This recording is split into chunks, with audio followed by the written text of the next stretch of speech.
안녕하세요. 오늘 왕가 사는 남자 기충전 관객과의 대화에 오신 여러분 환영합니다. 저는 오늘 진행을 맡은 영화 전문 기자 이은선입니다. 만나서 반갑습니다. 개봉 전인데 영화가 입소문이 벌써 좋아서 어떤 영화인지 궁금해서 오늘 많이들 오셨죠? 영화 이야기 나눠주기 위해서 장항준 감독님 자리하셨고요. 오늘의 특별 게스트 손석구 배우님까지 모시겠습니다. 박수로 두 분 환영해주세요.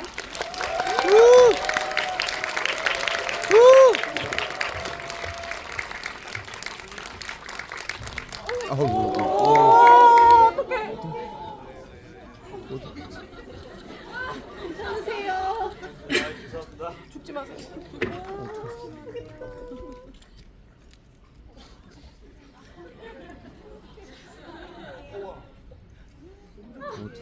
말랑한 게 아니에요. 와.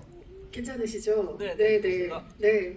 혹시 중간에 뭔가 좀 깜빡하시더라도 저희가 사고 현장을 목격했으니까 양해를 좀 해야 되지 않을까 싶고요. 그리고 장항준 감독님이 부축하는 거 사진 찍혔나요? 찍혔어야 될 텐데 농담처럼 시작해봤지만 뭐 괜찮으시겠죠? 시작하겠습니다. 오늘 오신 관객 여러분께 인사 한 말씀씩 먼저 부탁드리겠습니다. 장항준 감독님부터 하실까요? 안녕하세요. 영화 왕가 사는 남자의 감독 장항준입니다. 반갑습니다.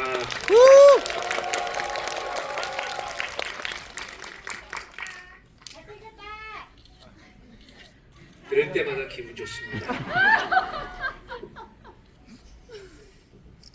네, 안녕하세요. 저는 왕가 사는 남자를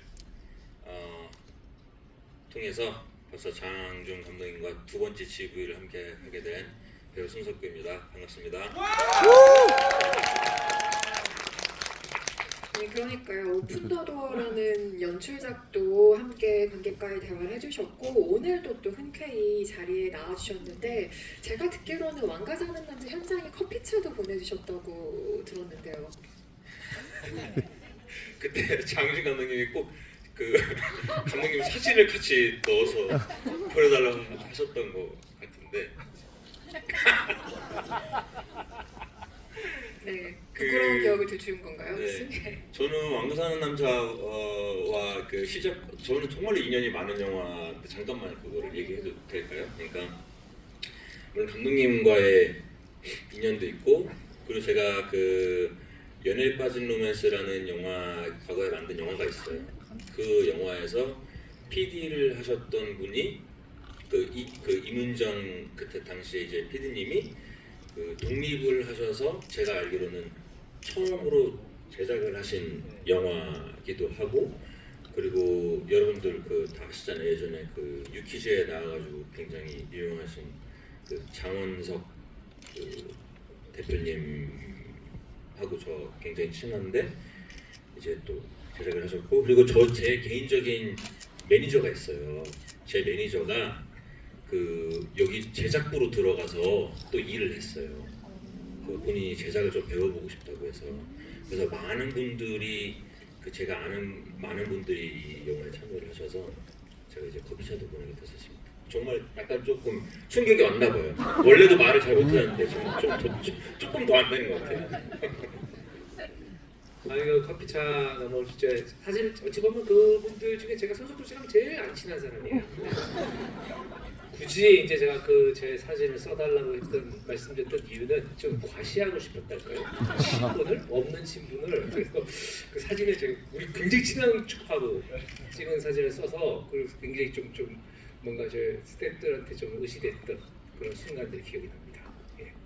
아마도 누군가에게 커피차를 보내달라는 멘트로 연예뉴스 기사가 나는 감독님은 우리나라의 장항준 감독님이 유일한 이 스타성을 정말 어쩌면 좋을지 모를 만한 지점이 있고요. 아니 본격적인 이야기 시작하기 전에 손석구 배우님 지금 미국에서 막 오셨잖아요. 썬댄스 영화제 다녀오셨죠? 네, 어제 왔어요. 네, 출연작으로 가셨죠.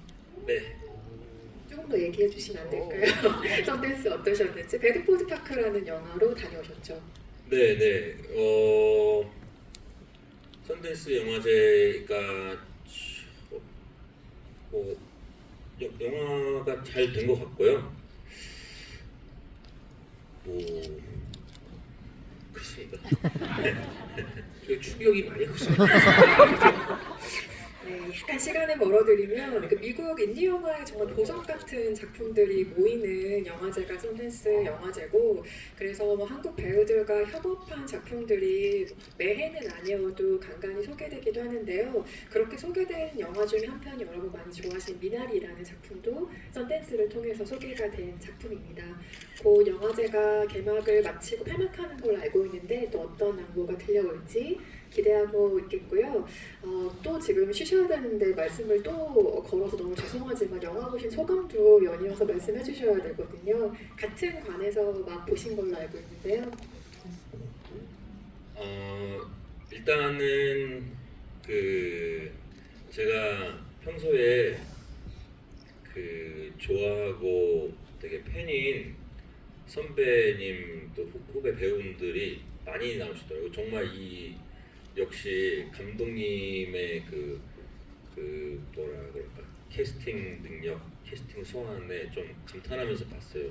처음부터 약간 그 정말 많은 유명하신 그 배우분들이 나와서 그런 연기를 보는 재미랄까, 그런 게 저는 굉장히 컸고, 그리고 역시나 저는 그 한 영화 안에서 좀 다양한 장르를 보는 재미가 있었던 영화 같아요.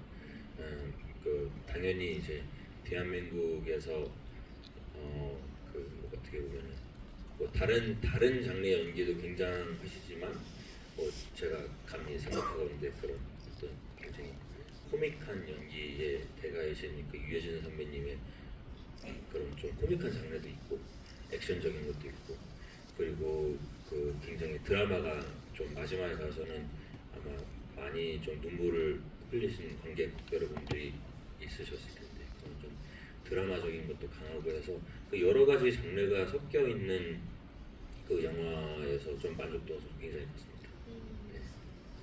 장원정 감독님의 첫 사극 연출작입니다. 사실 관객들이 시대극, 사극 굉장히 좋아하시지만 연출자 입장에서는 여러 가지를 조율해야 하기에 참 까다로운 장르 중에 하나이긴 한데요. 그럼에도 연출자 입장에서 느끼는 사극의 묘미라는 것, 이번 영화로 어떻게 경험하셨는지 궁금합니다. 그 사극은 정말 저 이제 사실 제가 사극을 하게 될 거라고 생각을 전혀 못했었는데, 이게 그 만약에 계유정난 얘기면 안 했을 것 같아요. 세조가 단종의 왕위를 찬탈하는 데까지가 대부분 지금까지 만들었던 이야기들이잖아요. 그 이후의 단종 얘기라는 게 저한테 더 훨씬 더 와닿았던 것 같고, 약간 느낌이 뭐냐면 실패한 정의의 뒷모습 같은 것들을 보여줄 수 있는 좀 다른 얘기를 할 수 있을 것 같다 라고 생각해서 이제 하게 됐는데, 준비를 해야 될 것이 상당히 많더만요. 네, 그래서 약간 뭐 귀찮았다고 생각하면은 이상하지만은 많은 스태프들하고 진짜 일이 한 2.5배 정도 늘어나는 것 같아요. 네. 그리고 많이 생각하게 되고 공부를 많이 했어요. 그래서 공부를 많이 하고 이게 맞나 저게 맞나 이런 것들도 계속 고민하게 되고 1시간씩 계속 고민하면서 찍었던 것 같습니다. 네. 아무래도 뭐 디테일한 고증 문제라든지 정말 여러 가지로 2배, 3배로 신경 쓰실 게 많았어야 하는 장르이기도 하죠. 방금 개유정난 얘기를 잠시 해주셨는데 수양대군의 존재를 이용해서 혹시나 기대하셨던 분도 계실 수도 있겠습니다. 하지만 우리는 한명이라는 한 명의 거대한 빌런으로 그 모두를 포함시켜 놓은 인물을 만나게 됐는데요.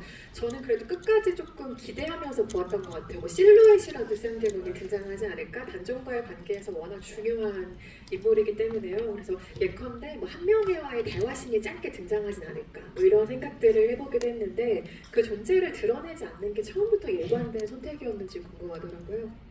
근데 그 처음부터 수양대군 나오지 않는다 라는 원칙을 세웠고 그런 느낌이 있어요. 진짜 거대한 악은 드러내지 않아요. 진짜 힘은 보이지 않아요. 네, 진짜 힘은 보이지 않는데 그 물리적인 힘을 생사하는 것이 한명회는 세조가 가진 어둠의 권력과 힘을 모두 포함한 대상이고, 등장하지 않았던 가장 큰 또 이유 중에 하나는 수양대군이 등장하는 순간 그게 수양대군으로 보이는 게 아니고 배우로 보일 것 같은 거예요. 예를 들면 또 어떤 분한테 제가 카메오 출연을 부탁드렸을 거 아니에요. 이정재 씨랑 해달라고 했어. 근데 그 순간에 몰입이 깨질 거라고 생각했어요. 어떻게든 나오는 순간에, 그 짧은 순간에. 그래서 저는 사실 카메오라는 거는 원래 기본적인 그 지금 많이 좀 변질됐는데 카메오는 관객이 못 알아봐야 카메오거든요. 예를 들면 히치콕 감독이 자기 영화에서 버스 운전기사로 나온다든지 뭐 지나가는 행인으로 나온다든지 원래 이게 카메오의 의미인데 지금 마치 굉장히 좀 미팅 특별 출연 같은. 그래서 그것들은 처음부터 전혀 고려를 안 했었어요. 그냥 한 명의 이건 오로지 한 명의 어떤 안타고니스트로서 존재해야 되겠다고 생각을 했습니다. 네. 방금 히치콕 얘기해 주시니까 그의 영화에는 언제나 그 사람이 등장을 하죠. 마틴 스콜세이지도 가끔 카메라 뒤에서 서 있다가 본인이 출연하고 싶은 장면을 꼽아서 연기하는 경우도 있는데 장항준 감독님이 본인의 연출작에서 카메오로 등장하신다면 언젠가 어떤 모습일지 또 기대가 되는 답변이기도 합니다. 그때 한번 우리가 잘 찾아보기로 하고요. 손석구 배우는 언젠가 기회가 닿는다면 살각 출연을 꿈꾸세요? 왜냐하면 배우의 어떤 성향에 따라서 누군가에게는 전혀 좀 닿지 않는 장르일 수도 있다고 생각하거든요. 네, 저는 좀 닿지 않는 배우 같아요. 근데 뭐 한 번은 하지 않을까요? 네, 뭐 그러는데 그거 언제 될지는 잘 모르겠지만 좀 그렇게 잘할 수 있을지 모르겠어요. 저게 그러니까 조금 더 상상력을 많이 발휘하지 않으면 내가 하나 그 다른 누가 하나 다르지 않을 수가 있는 장르가 좀 사극인 것 같아요. 그러다 보니까 그렇다고 좀 무리수를 뒀다가는 뭐 자칫 우리가 알고 있는 어떠한 그 사극의 범주가 있잖아요. 거기서 또 너무 벗어나도 안 될 것 같고 뭐 막연하게 상상을 해봤을 때 좀 쉽지 않은 작업일 것 같아요. 그러면 이거는 정말 한 80%쯤 그냥 농담으로 해보는 질문이긴 한데 만약에 이 영화의 캐스팅 보드가 완전히 비어있다. 지금 시나리오만 나오고 캐스팅을 시작해야 되는 단계다. 그런데 손석구 배우는 무조건 한 역할을 맡겨야만 한다. 라고 한다면 장항준 감독님은 어떤 역할을 이 영화에 제안하고 싶으세요? 일단 이용이는 아닐 테고요. 네, 나이에서 안 되나요? 네, 그래서 제가 만약에 그 배우님께 제안을 드리면 사실 악인을 그리는 게 배우로서는 되게 흥미로운 지점에 있다고 생각을 해요. 그러니까 어떤 악인을 탄생시킬 것이냐, 어떤 고정관념을 내가 그걸 뒤집어 엎고 새로운 인물을 창조할 것이냐라는 것들을 봤을 때 지금 이번에 했던 한 명에는 유지태적 한 명이에요. 네, 유지태 씨가 해석한 유지태적 한 명인데 손석구 씨가 했으면 또 손석구적 한 명애가 나왔을 거라고 생각을 해요. 금성대군 같은 경우에는 사실은 그렇게 재밌는 역할은 아니잖아요. 너무 정의롭고. 근데 또 손석구 자세히 보면은 선한 뒤에 무슨 말이야? 이상입니다. 자세히 봐야만 알 수 있는 어떤 답변인 것 같지만 네, 저는 한 명에도 지금 얘기해 주셔서 상상을 해보고 있었는데 또 파격적으로 막도개비 같은 역할을 또 손석구가 해주신다면 얼마나 또 새로운 사랑스러운 모습의 캐릭터가 탄생할까 좀 익살스러운 모습도 한번 사극에서 보면 재밌겠다 라는 상상을 머릿속으로 하고 있었습니다. 배우들은 내가 출연하지 않은 작품을 볼 때 다른 배우의 어떤 점을 눈여겨서 볼까요? 손석구 배우에게 그 지점 여쭤보고 싶고요. 왜냐하면 같은 직업군이기 때문에 오히려 배우는 의식하려 하지 않을 수도 있다는 상상을 좀 해보게 됩니다. 그럼에도 눈이 가는 경우가 있을 텐데요. 어떤 경우일까요? 뭐 참고로 저는 뭐 한다면 그 토끼를 잘 잡던 게 좀 찍고 싶어요. 그리고 제가 달리기가 좀 빠르거든요. 그리고 그 이용이를 연기하신 그 박지훈님이 저는 좀 보면서 좀 연기를 잘한다는 생각을 많이 하면서 봤는데 아까 제가 말씀드렸던 그런 그러니까 너무 적절히 자기의 색깔이 좀 잘 들어간 그런 좀 연기였던 것 같아요. 네, 그게 좀 나한테 저런 대사가 오면은 저렇게 했을까 싶으면 그러니까 적당히 소년 같은데 좀 어른 같고 그리고 조금 그런 사극 우리가 흔히 알고 있는 사극 말투라는 게 있잖아요.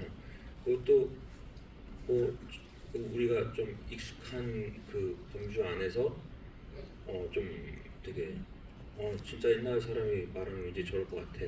처음에 목소리부터 이렇게 등장할 때, 그러니까 처음에 이제 유배를 가서 방 안에 있고 모습을 드러내지 않잖아요. 그러면서 이렇게 뭐 목소리만 나올 때, 그럴 때 목소리가 참 좋다 그런 생각도 했었고, 그 질문이 그게 맞잖아요. 그렇죠. 네. 다른 배우의 인상적인 장면에 대해서는 제가 잠시 후에 다시 한번 여쭤볼게요. 그 배우들에 대한 얘기로 넘어가 보겠습니다. 제가 오늘 수습할 게 좀 많이 있네요.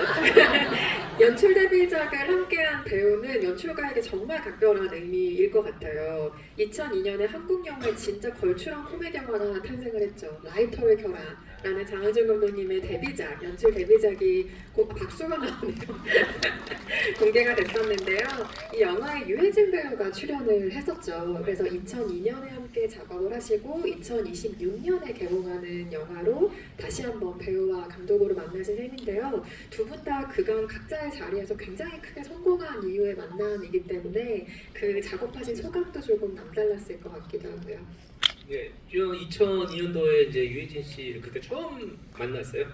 처음 만났고 이렇게 좀 친해졌어요. 왜냐면 좀 그런 게 그 사람이 좋더라고요. 그냥 그 사람의 좀 겸손한 태도도 참 좋았고 연기를 대하는 방식들도 참 좋았고 그래서 감독과 배우로 만났는데 이제 제가 나이가 같은 것 같으니 친구하자. 그래서 이제 저랑 저희 부부랑 참 많이 놀았어요. 놀았는데 이제 그때는 유해진 씨가 이렇게 영화 배우긴 하는데 이름은 모르는 사람들이 약간 그런 분이었는데 지금 그 20몇 년 동안의 사이에 유해진 씨는 우리는 한국 영화를 대표하는 엄청난 배우가 되셨잖아요. 그래서 근데 이제 희한한 건 변함이 없다는 거예요. 변함이 없다. 그리고 오히려 연기에 대한 어떤 폭 그런 것도 넓어지고 깊이가 더 있어졌다. 그래서 유해진 씨한테 제가 그 모니터를 보면서 그런 얘기를 했습니다. 혜진아, 20대 때 너는 눈이 그냥 찢어진 것 같았는데 지금은 깊어졌어. 그게 주름의 효과인지 그게 나이가 들면서 자연스럽게 배우의 얼굴이 만들어진 건지 아니면 너의 삶의 켜켜이 얼굴에 쌓여진 건지 난 그걸 모르겠는데 깊어졌어. 그래서 조금만 눈물이 맺히면 저 안에 되게 깊은 슬픔이 있는 것 같은 느낌이 이제 든다고 얘기를 했고 그리고 친구라서 그런지 몰라도 되게 편하기도 하면서 서로 굉장히 예의를 갖췄어요. 의식적으로. 유해진 씨도 저한테 현장에서 감독님, 저도 유해진 씨, 혜진 배우님 오시라 해라 이렇게 하고 이제 그 밤에 이제 술 먹을 때는 뭐 야, 개, 새 이렇게 했는데 같이 일을 하면서 하기 전에 그 안태진 감독님한테 물어봤었어요. 이 올빼미라는 영화였어요. 저는 옛날에 유해진 씨랑 같이 일을 해봐서 요즘에 어떻게 일을 하는지 모르니까 제가 이제 그런 유해진 씨를 좀 알고 있어야 될 것 같아가지고 안태진 감독님한테 여쭤봤는데 너무 도움을 많이 받았고 고마운 배우였다. 현장에서 외롭지 않았다. 이렇게 얘기를 해주시는 거예요. 그래서 제가 이번에 일을 하면서 똑같이 얘기하고 다니고 있어요.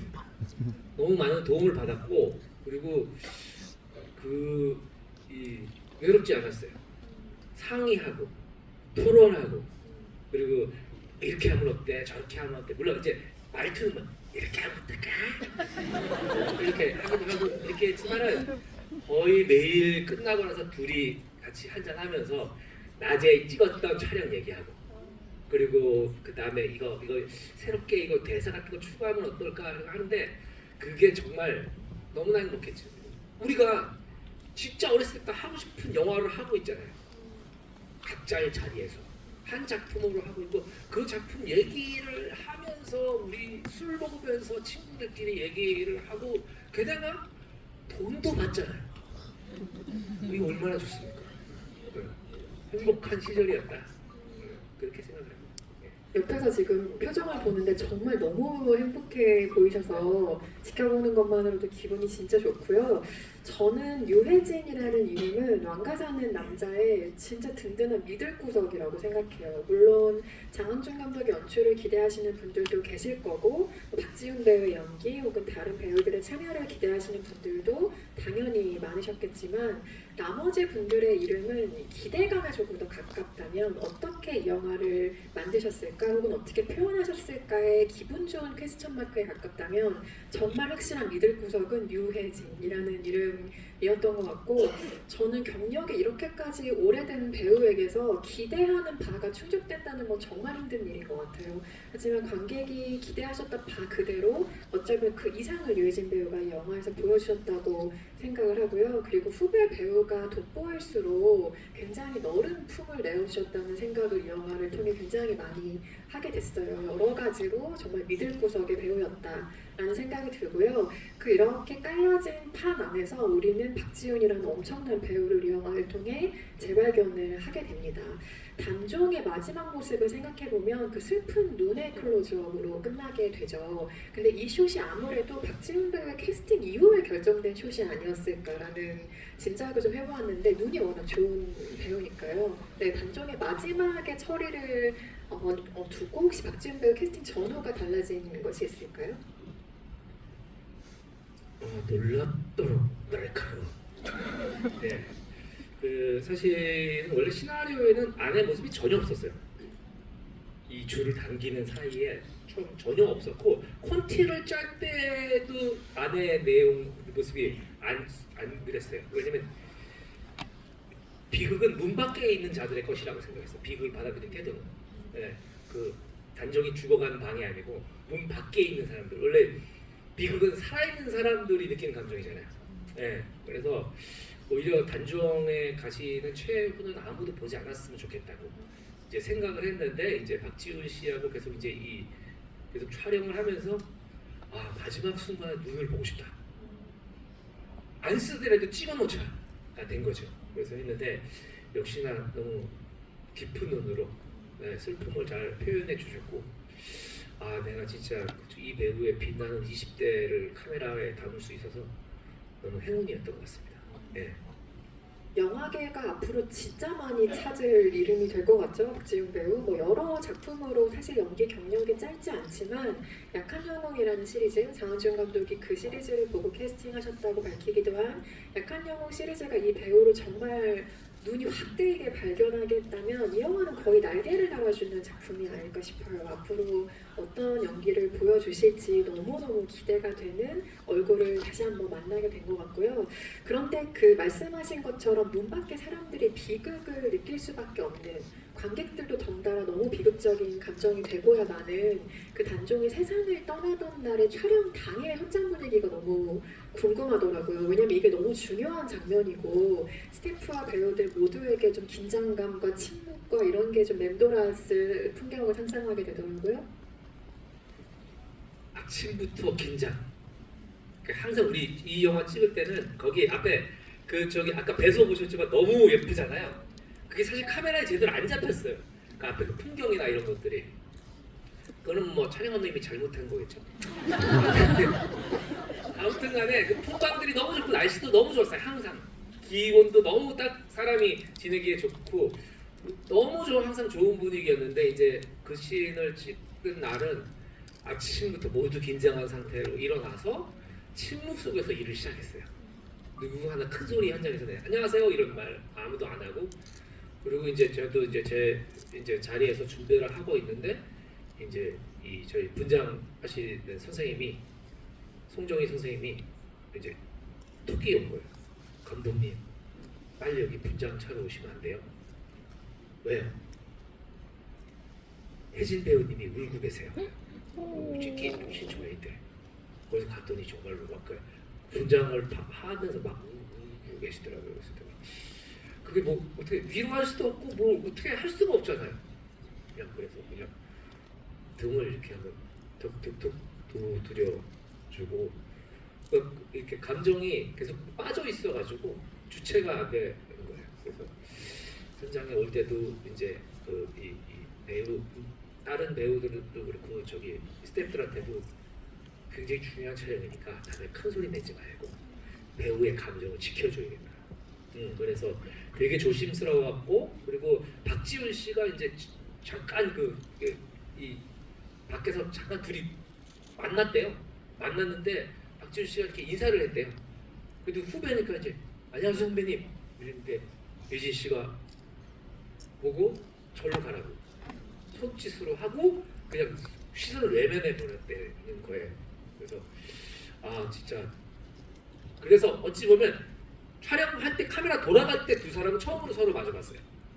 그 저까지 서로 마주보지를 않고 대사도 맞춰본 적이 없고 그냥 날것의 감정 그대로 네, 가서 했는데 정말 두 분이 너무 좋은 연기를 보여주셔서 감사하다고 생각하고 진짜 아 이렇게 배우들 덕을 제대로 보는구나.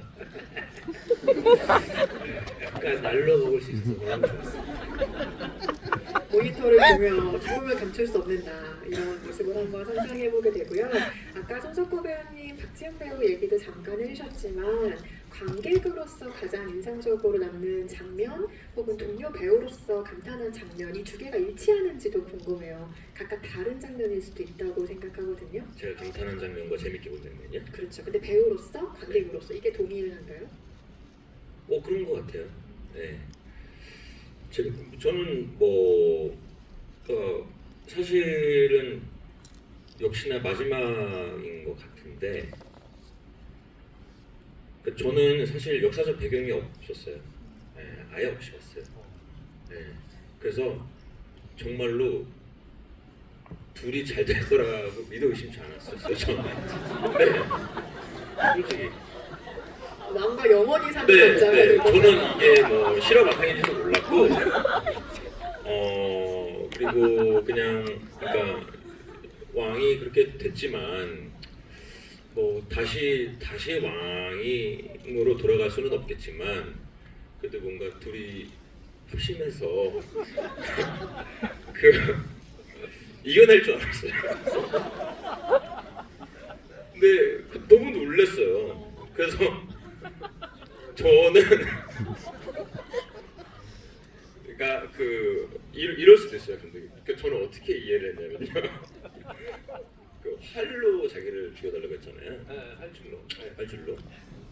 그리고 문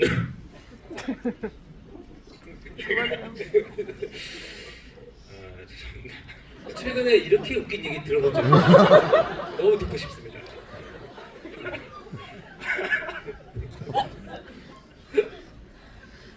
문 안에를 안 보여주신 네. 깊은 뜻을 저는 이해를 못하고, 그러니까 뭔가 반전이 비극은 밖에 남은 자들의 것이라는 걸 저는 모르고 어.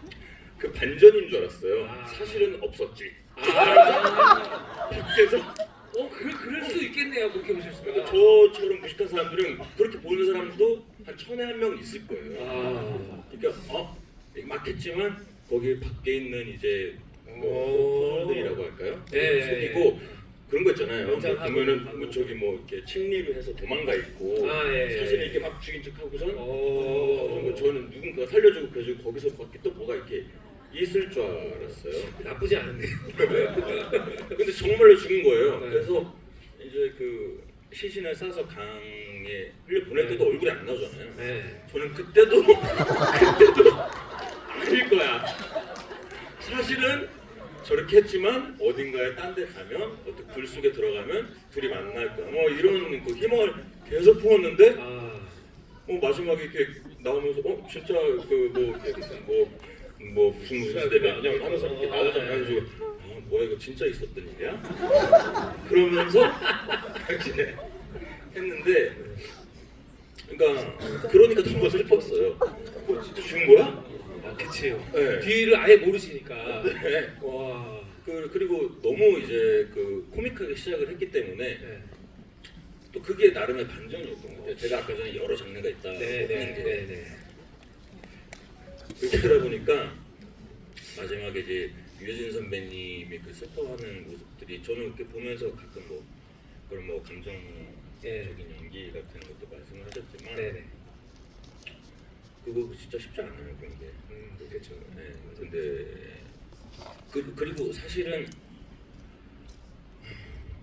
저는 유해진 선배님처럼 오래 연기를 한 거는 당연히 아니지만 어느 정도 하다 보면 솔직히 그게 더 안 되는 것 같아요.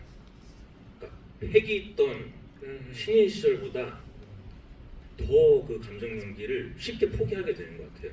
왜냐면은 그 편집의 기술이라든지 촬영의 기술에 내가 10분 도움을 받을 수 있다는 거를 어느 정도 눈치채고 나서부터는 그렇게까지 안 해도 되지 뭐 이렇게 할 수가 있거든요. 근데 거기에서 정말로 그러니까 온 힘을 다해서 연기하시는 게 저는 배우로서도 그렇고 관객으로서 그러니까 배우로서는 감동이었고 관객으로서는 충격이었고 뭐 그렇습니다. 네. 혼자 스릴러를 보신 줄 알았어요. 쪼이면서. 진짜 아니 지금 여러 가지로 혼란스러우시게 시차 적응도 안 됐지 지금 영화도 충격적이지 올라오면서 머리도 다쳤지. 시차 적응도 여러분 좀 있어요. 그것도 좀 감안해 주시기 바랍니다. 근데 제가 만약에 시차가 아니었으면 맞다 중학교 때 좀 배웠던 것 같아 이렇게 했을 수 있는데 그렇습니까? 있습니다. 그리고 혹시 관객석에 나는 손석구 배우랑 똑같이 생각했다 있을 수 있거든요. 혹시 계세요? 있네. 아 손을 드신 분들이 계시네요. 네. 외롭지 않게 네, 소수견이 아니었다는. 네. 이게 진짜 스포일러네요. 그러네요. 정중는 게. 네, 의도하지 않은 스포일러가 돼버렸는데 아니 그럼 연이어서 이렇게 한번 질문 드려볼게요. 어몽도와 단종의 그 관계성을 어떻게 보셨는지 궁금한 게 누군가는 좀 애틋한 부자 관계, 그러니까 유사 부자 관계처럼 보이기도 하고 너무나 어린 나이에 아버지를 잃었던 소년이기도 하니까요. 느슨한 의미에서 이게 또 브로맨스의 관계처럼 보이기도 하잖아요. 어떤 관계성으로 읽으셨어요?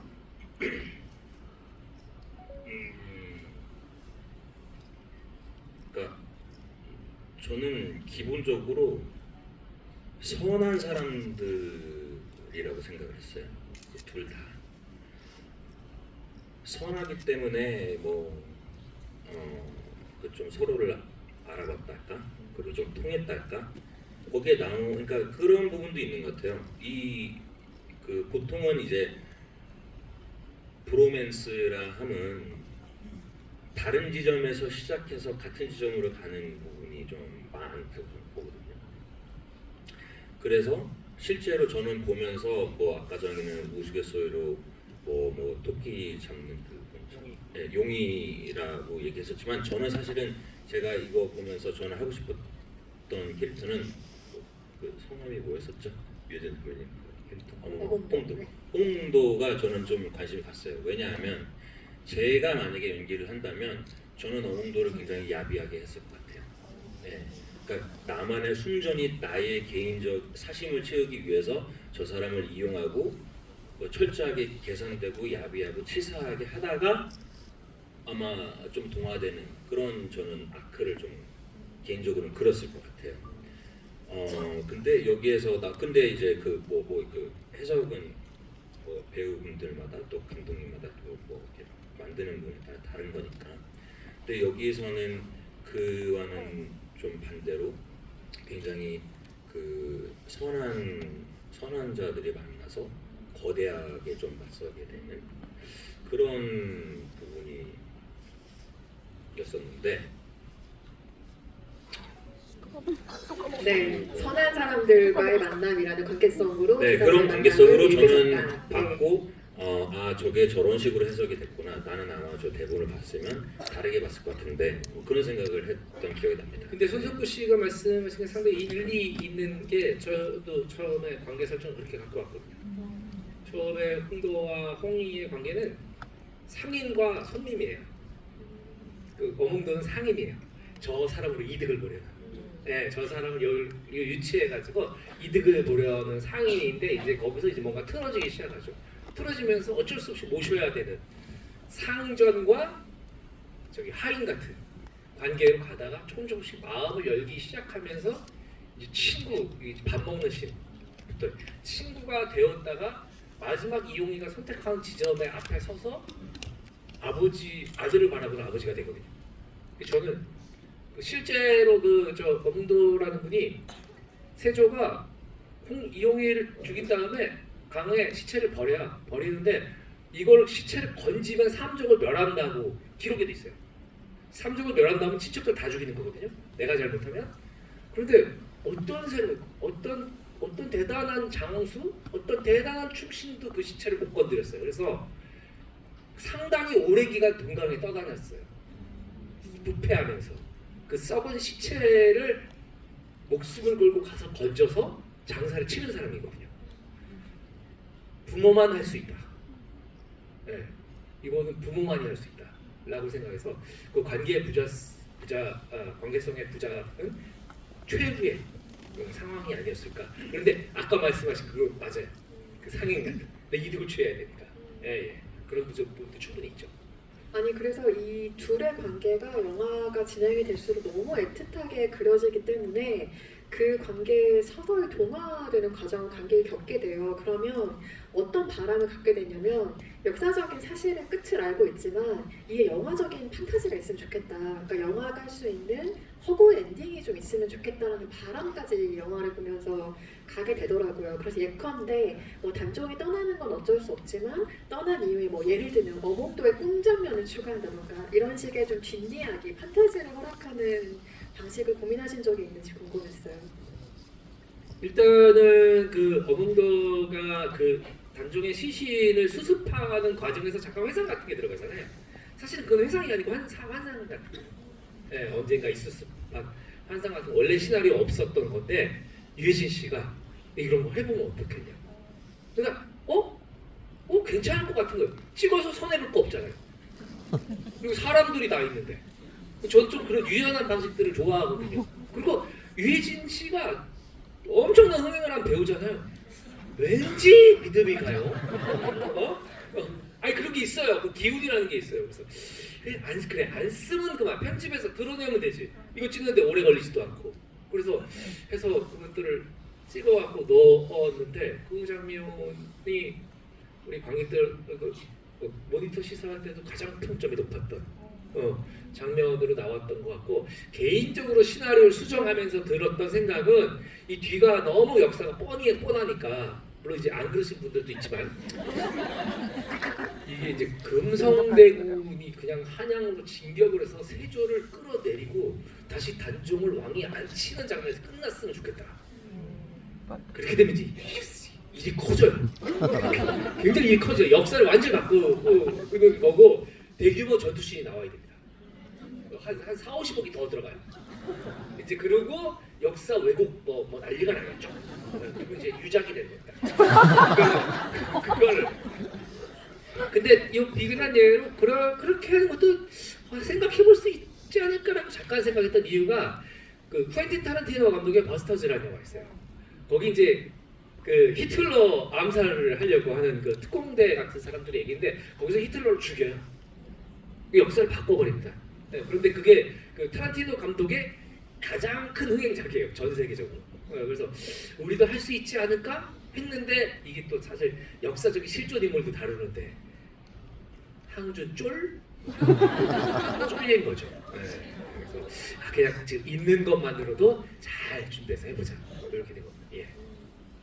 마지막 질문, 공통 질문으로 두 분께 하나 드리고 마이크를 관객석으로 넘기려고 하는데요. 장항준 감독님의 여러 작품이 있고 색채가 정말 다양하죠. 그런데 저는 이 영화를 직전작의 리바운드랑 조금 연결해서 읽게 되는 면이 있었습니다. 왜냐하면 이기지 않는 서사라는 공통점이 있기 때문인 것 같아요.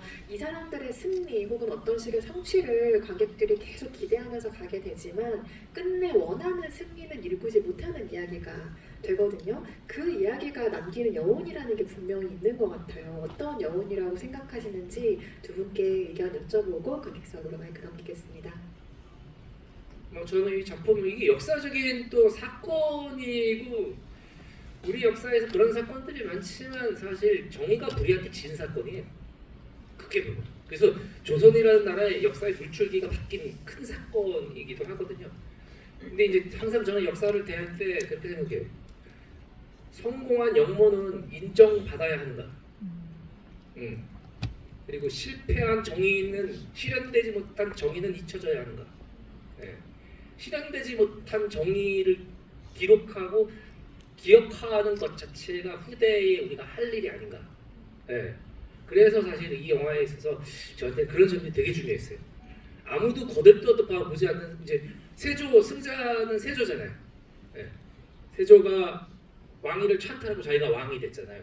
그리고 자기 조카를 죽여버린 사건이잖아요. 그런데 사람들은 세조가 왕위를 뺏는 서스펜스만 기억을 해요. 스릴과 서스펜스 그리고 폭력성만 기억을 하고 그 뒤에 단종이 어떤 마음가짐을 가지고 귀함을 갖고 거기서 어떤 최후를 맞이했는데 인간 이홍리에 대한 시선이 빠져 있어요. 그리고 피해자니까 당연히 나약할 거라고 생각을 합니다.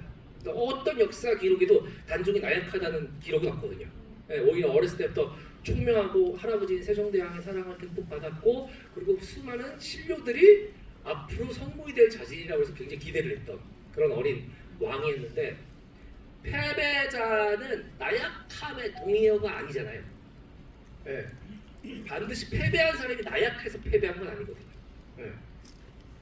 어떤 여러 가지 이유로 패배했겠으나 그래서 저는 그런 패배한 사람의 좀 뒷면 아무도 우리가 보지 않으려고 하고 아무도 비추지 않았던 그런 것들을 좀 보여드리고 싶었다.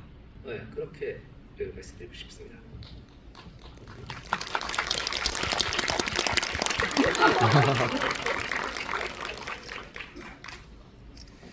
저는 흡사 EBS나 그 JTBC에서 하는 그 역사 강의를 바로 옆에서 직관한 것 같은 느낌이었어요. 그때 듣다 보니 맞는 말인 것 같아요. 저도 사실은 저부터도 자극적이고 그 승리하는 사람의 통쾌한 이야기를 항상 보는 것 같아요. 특히나 요즘에는 더. 예. 그래서 뭔가 저도 미처 깨닫지는 못했지만 이게 그런 면에 뭐가 다르지라는 거를 제가 딱 집어내지 못하다가 그 부분인 것 같네요. 예, 무엇이었죠?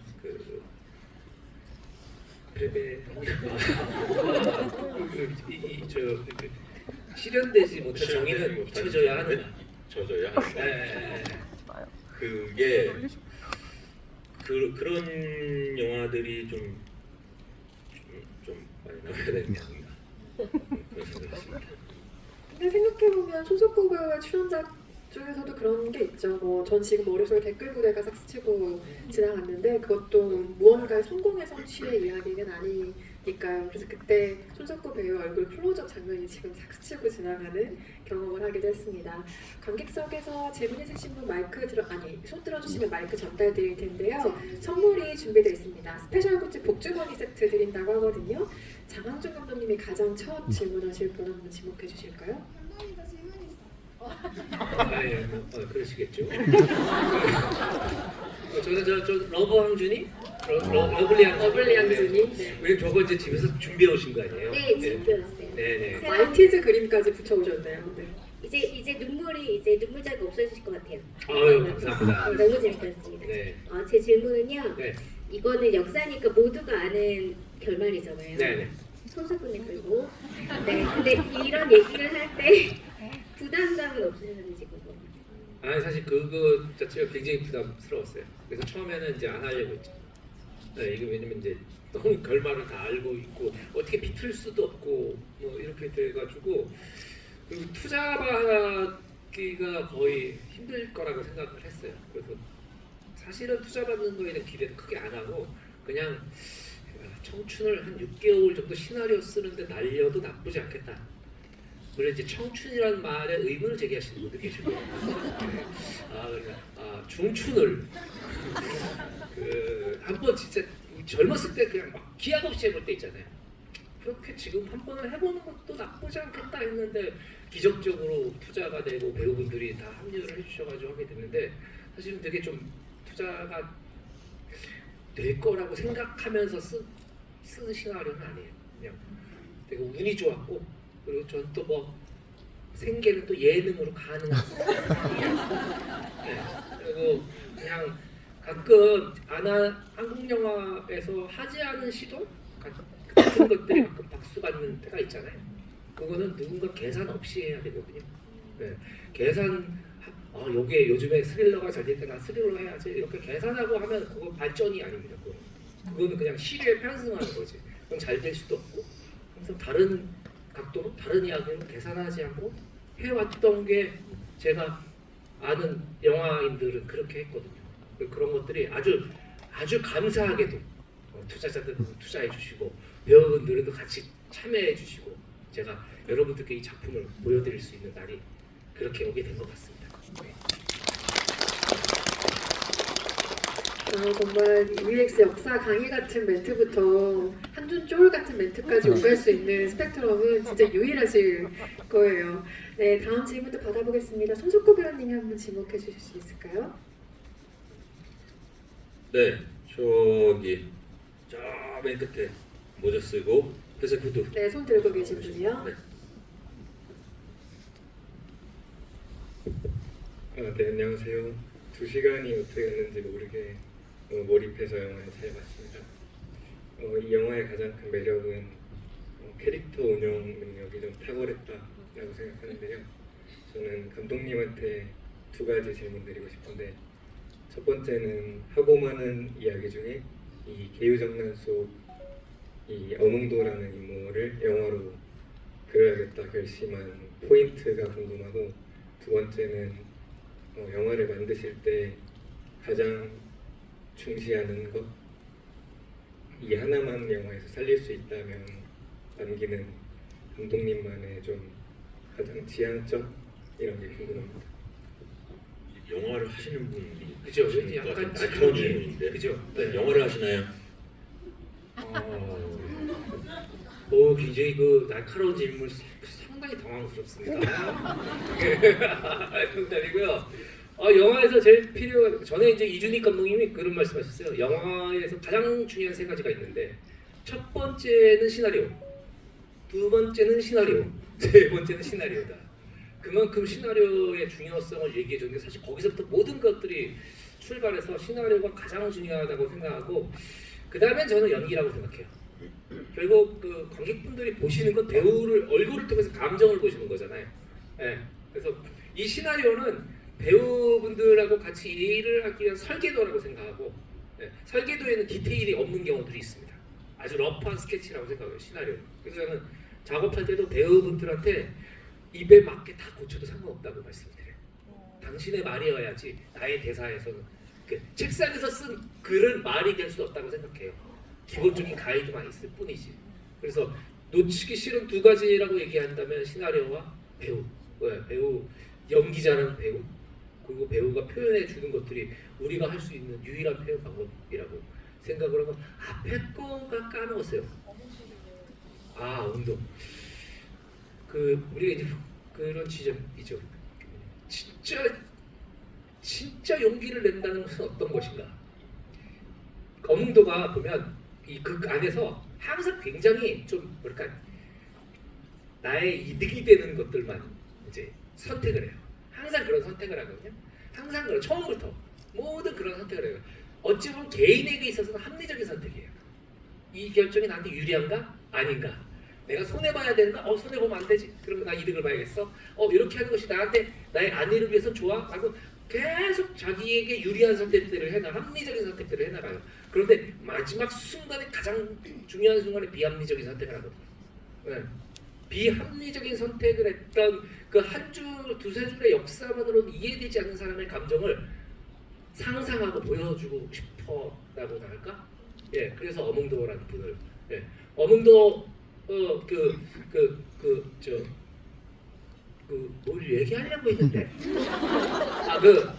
영월에 가면 장릉이라고 단종 임금님의 묘가 있어요.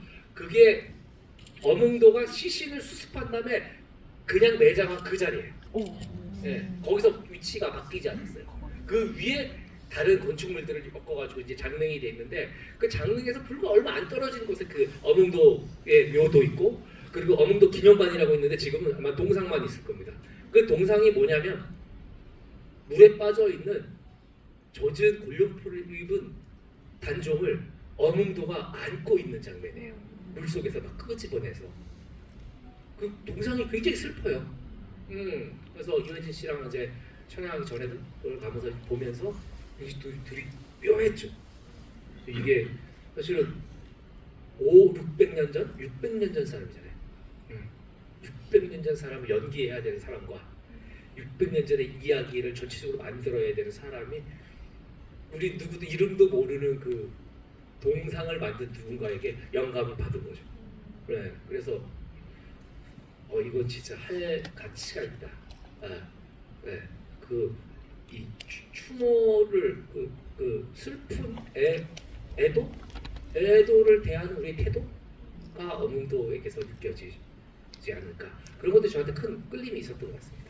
동상은 거의 지금 상상해보면 거의 피에타 느낌의 어떤 맞아요, 피에타 느낌이 느낌 있을 비슷해요. 것 같은. 네, 그리고 거기 아마 그 인터넷에 보면 인터넷 I can speak Korean only. Yes, sure. Why not? 거기 사진에 어문도 동상을 보면 너무 제가 드린 말씀 뭐죠? 너무 슬퍼요. 그 눈빛, 동상의 눈이 그렇게 디테일하게, 난 그 동상 만드신 분이 누군지 모르겠는데 너무 잘 만드셨어요. 영어를 시해서 상 주셔야 될 것 같아요. 네. 아니 보통 잘 만든 영화의 경우에 이게 꼭 있는 것 같아요. 어떤 표정을 보고 싶다. 나는 굉장히 디테일한 욕망이 그 영화를 굉장히 디테일하게 만들어간다는 생각을 하거든요. 그래서 어떤 이야기를 하고 싶다, 어떤 사회상을 그리고 싶다도 중요하지만 그리고 싶은 표정에 얼마나 제작진과 배우가 집중하느냐에 따라 어쩌면 그 한 끗의 완성도가 달라질 수 있겠다라는 생각을 하는데 왕가 사는 남자가 왜 잘 나왔는지 알겠네요. 제 답변으로 저 가늠할 수 있었습니다. 감사합니다. 한간에서 제가 원래 말을 하는 걸 좋아합니다. 이해해 주시고 이분이 그래서 장례를 치러요. 엄도 이분이 장례를 치르고 이제 그 묘에 묻고 20살을 평생을. 아 진짜요? 네. 정확히 어디서 사망했는지도 몰라요. 네. 그렇죠. 그러니까 20살을 그러니까 모든 인생을 그냥 다 포기한 거야. 가족들도 다 뿔뿔이 다 20살 평생을. 그거 정말 어려운 일이죠. 분이 진짜 슬프네요. 그죠? 네. 그죠. 이거 봐. 찾아보세요. 진짜 슬퍼요. 이게 무슨 너무 슬퍼. 네, 거의 정말 위인의 이야기를 생각하게 하네요. 아까 제가 미처 말씀 못 드렸는데 더 많은 질문을 받기 위해 질문을 하나씩만 양해 부탁드리겠습니다. 맨 앞에 손 드신 분께 마이크 드릴까요? 다음은 사이드로 갈게요.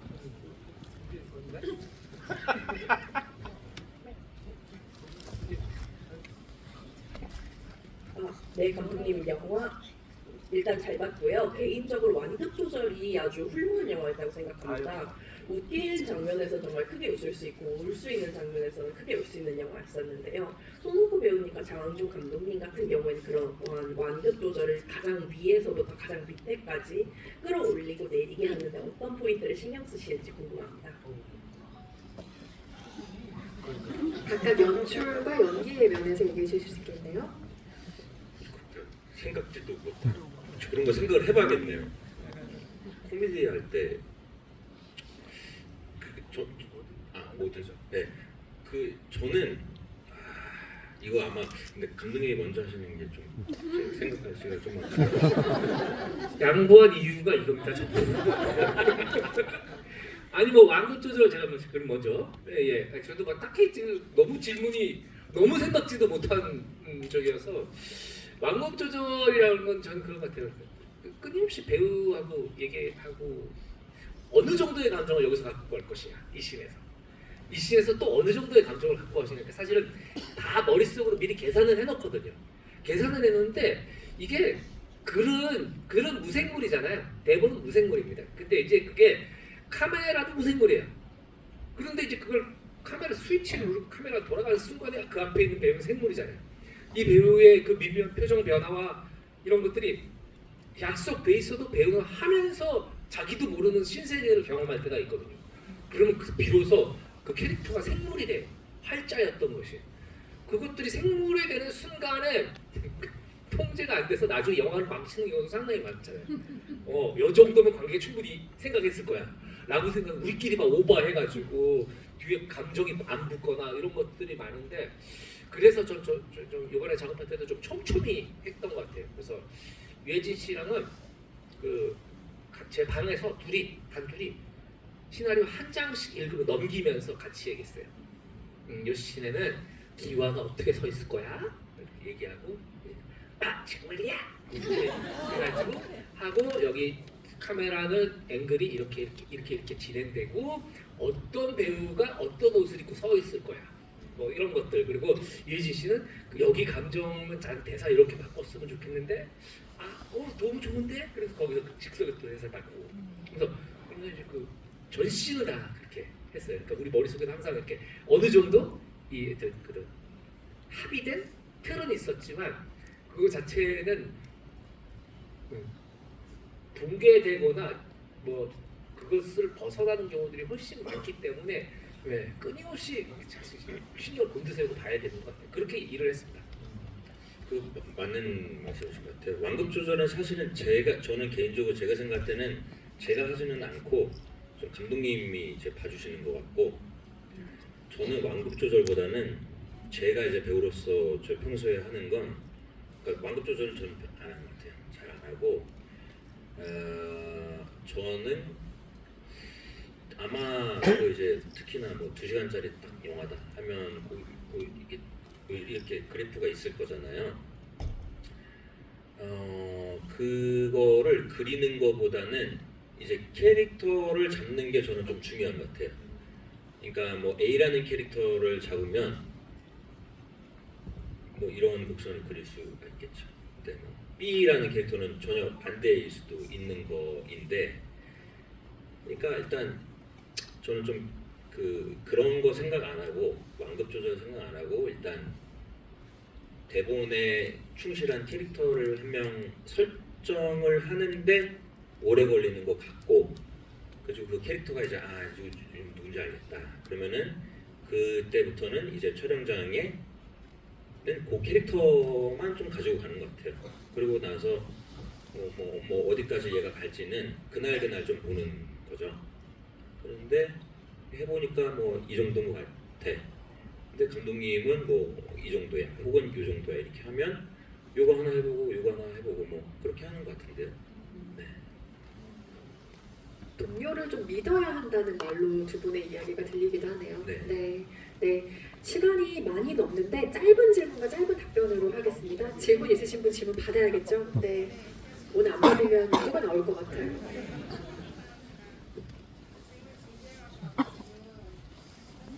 마이크 드시고 말씀드립니다.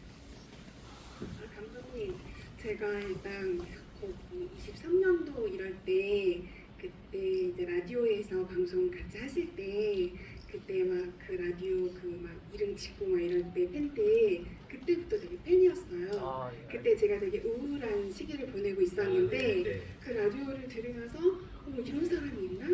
막 이런 생각이 들었었거든요. 네, 그래서 나도 진짜 감독님처럼 저렇게 밝게 다시 극복하고 잘 살아야겠다 이렇게 용기를 갖게 돼서 그래서 오늘 집으로 온 것도 제가 부안에서 왔어요. 네, 그래서 저 감독님 보고 싶어서 연락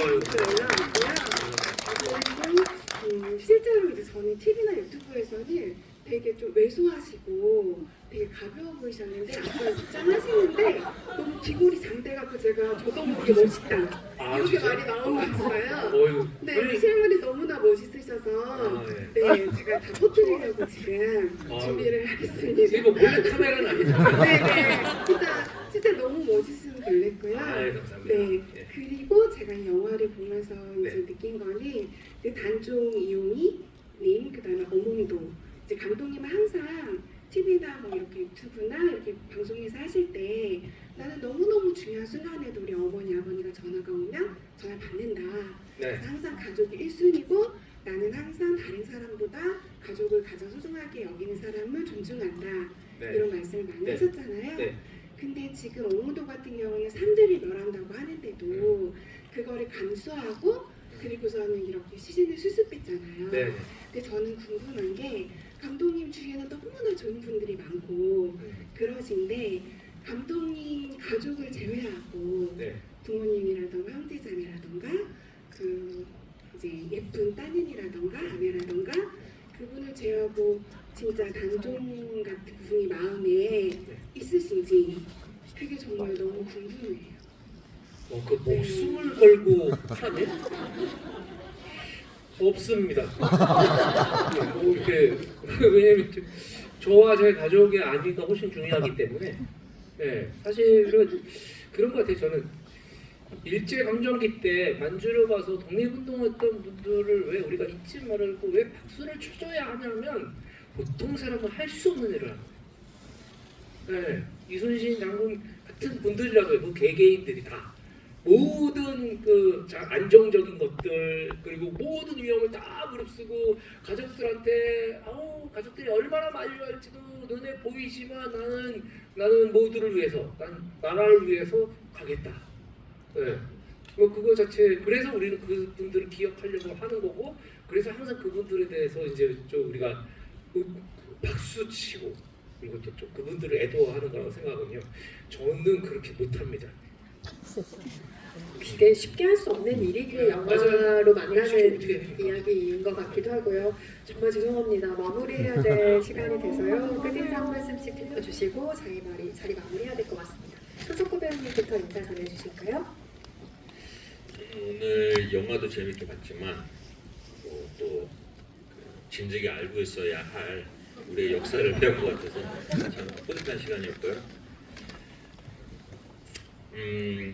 그리고 뭐 언제일지는 모르지만 감독님이 또 다른 영화를 만들 때 그때 제가 출연이든 시국이든 이렇게 해서 또 같이 즐거운 시간 보냈으면 좋겠습니다. 저는 감독님 너무 좋아요.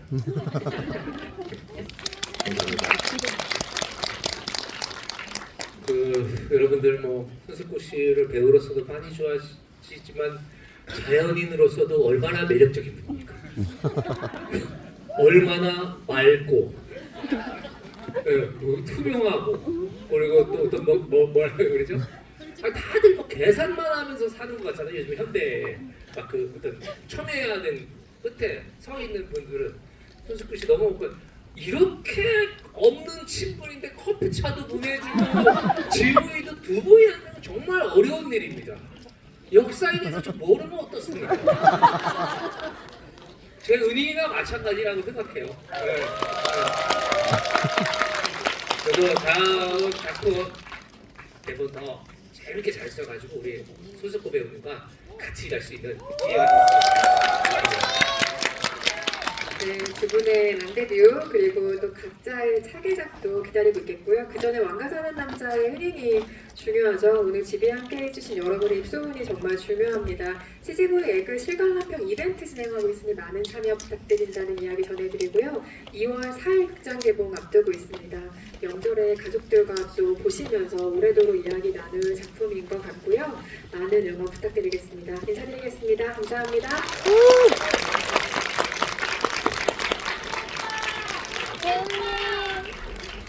사진 안 찍어요?